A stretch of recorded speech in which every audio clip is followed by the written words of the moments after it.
So the simplest way to describe my work, my PhD work, is if, well, you think of a tomato, like when you buy the tomato in the vine, they are like full of hairs. So I'm trying to understand how those hairs like develop.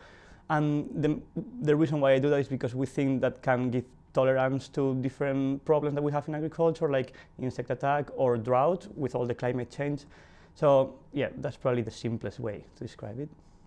So the biggest challenges I face in my work right now are probably career instability. I think that's probably a main issue for everyone in science, but it's true, like I'm very lucky to have a lot of resources for my work.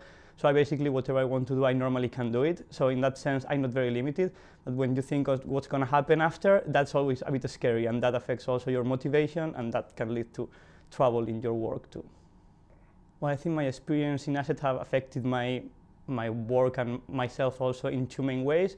First, as a boost of motivation, because, well, we kind of always get stuck in our work and we really like what we do, but we don't see the big picture. And having the chance to talk to other people that are working, like in, for example, African scientists working more in applied science, made me feel like we can do a lot to contribute to like the main problems that agriculture is facing in the world now.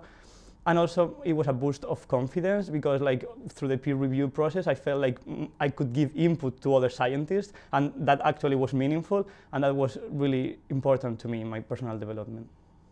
That's tricky, but my main goal for the upcoming years is first to finish my PhD and do it as well as I can, like trying to get good results and good publications out of it. But after this experience, and in general for what I'm experiencing now, I really want to have my future work focus on international agriculture. I don't want it to be just science. I want it to have an impact, and there's a lot we can do, as I said before. So I think that's something I want to like have as part of my future work.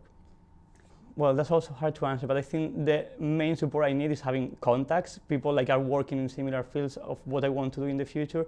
So I think assets and all these kind of opportunities are really good for that because, as I said, you get to know people that are working on those problems, of those global challenges for agriculture that I would like to address myself in my future work. So I think probably like getting to know them better and getting to know more and more people would be essential for my future.